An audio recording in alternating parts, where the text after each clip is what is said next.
How do you instantly end human suffering, depression, fear, anxiety, you name it?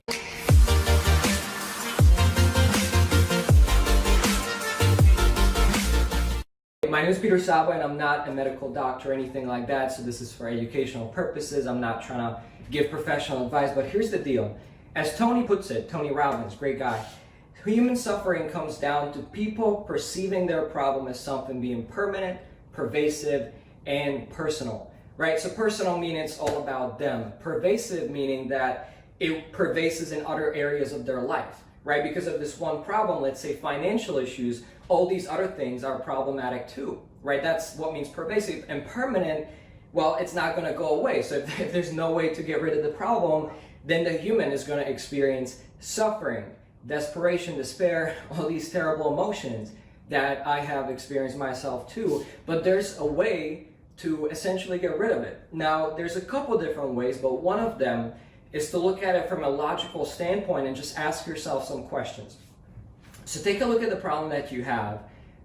Pick a problem that you feel meets these three criteria, because if they do, chances are these are pretty big, painful problems that bother you, right? Is it permanent? You think it may last forever. This problem is going to be here forever, no way to get rid of it. Is it personal? Is it about you? Is it attached to yourself, your name? And number three, is it pervasive? Is it like this one problem that unfortunately affects other areas of your life?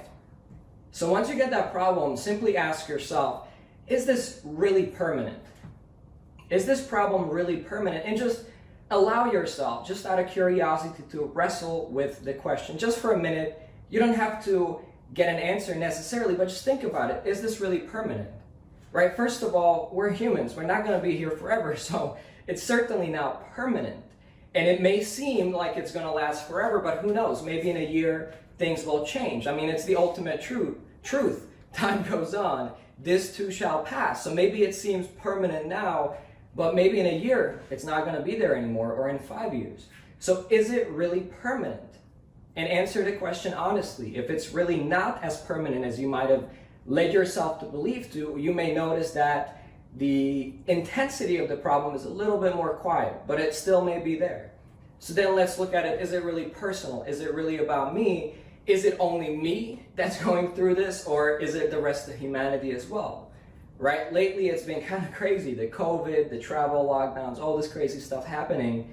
You know, if you're being affected by this, it may feel very personal. It may feel like a lot of suffering, like, you know, the weight of the world is on your shoulders, and I feel your pain. But the beautiful thing about this is you're not in this alone. We're all going through this. It's almost like a collective, some form of traumatic experience, and some people are affected more than others. So it's not just personal, it's not just about you. Many other people are going through this as well. Now, look at your problem. I gave you an example with COVID, but would you agree that maybe this applies to your problem as well? That maybe it's not so personal, but maybe many other people are going through this right now or have gone through it. And then lastly, is it really pervasive? Does it really affect all these other areas of life? Maybe it has a bit of an effect on them or an influence, but is it really pervasive? Ask yourself that question. And then finally, you know, if there's a problem, let's not just ignore it. So the last question would be, okay, looking at it from this side, really observing it from both perspectives, right? Because humans, you know, sometimes we tend to get really emotionally attached on one point of view, especially if it's related to some form of trauma in the past. You know, we're getting triggered. So it happens, but it really does help us to just take a step back and ask ourselves certain questions like, hey, am I reacting appropriately?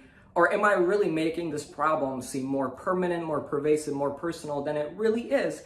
And that's what's causing me all these restless and not very pleasant emotions. So when you ask yourself these questions, you can definitely lower the intensity. Just try it for yourself and see how you feel. And then now when the problem seems more manageable, the question is, what can I do about this? I hope this was helpful. This is Szabo, and see you in the next one.